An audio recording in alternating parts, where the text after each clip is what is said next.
এগুলো তুমি কি ঘর গুছিয়েছো? সব যেন দায়সারা ভাবে কাজ করে, কাজের কোনো সিঁড়ি নেই। দেখবে পাশের বাড়ির বউ তানিয়া কত রুচিশীল মেয়ে, আর ঘর কত সুন্দর গুছিয়ে রেখে দেয়, আর তুমি যেন অগোছালো থাকতেই ভালোবাসো। পারো না ওর কাছে গিয়ে একটু কিছু শিখে আসতে?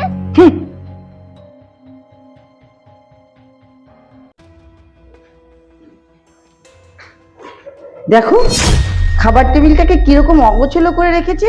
দেখবে পাশের বাড়ির বউ তানিয়াকে খাবার টেবিলটাকে কি সুন্দর করে গুছিয়ে শ্বশুর শাশুড়িকে খেতে দেয়, দেখে যেন মনে হয় পাঁচতলা হোটেলে খেতে বসেছে।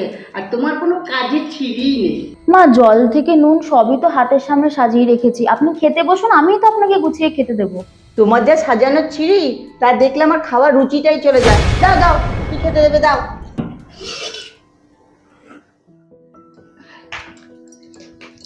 বৌমা, তোমার মাসি শাশুড়ি ফোন করেছে, না একটু কথা বলো। হ্যাঁ মাসি বলো। কেমন আছো বৌমা? হ্যাঁ আমি ভালো আছি, তুমি ভালো আছো? এই আছি কোনো রকম। বাড়ির সবাই ভালো আছে?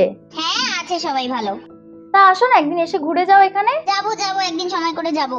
বৌমা গ্যাসে ভাত বসিয়েছি, দাঁড়াও পরে ফোন আচ্ছা করছি। রাখছি, ঠিক আছে ঠিক আছে রাখছি। এই নিন মা। তুমি কি কোনো আত্মীয় স্বজনের সাথে কথা বলতে শেখোনি? পাশের বাড়ি বৌমা তানিয়াকে দেখবে, ও কি সুন্দর কথা বলে আত্মীয় স্বজনের সাথে, ওর প্রশংসা আত্মীয় মহাজনের পঞ্চমুখ। আর তুমি একটা গোমরা মুখো, ওর কাছ থেকে একটু কিছু শিখতে পারো না? কেন যে ওর মতো একটা লক্ষ্মীমন্ত বউ আমার ঘরে এলো না? শাশুড়ি মা, হ্যাঁ বলো। ফেসবুকটা দেখেছেন? কই না তো। ফেসবুকটা একটু খুলে দেখুন, আপনার পাশের বাড়ির বৌমা তানিয়া বৌমা কত আদর্শ বৌমা, সে তো ভেগে গেছে অন্য কারোর হাত ধরে। আপনি জানি আমাকে কি বলেছিলেন, তার কাছ থেকে কি শিখবো নাকি কিছু তার কাছ থেকে আমি?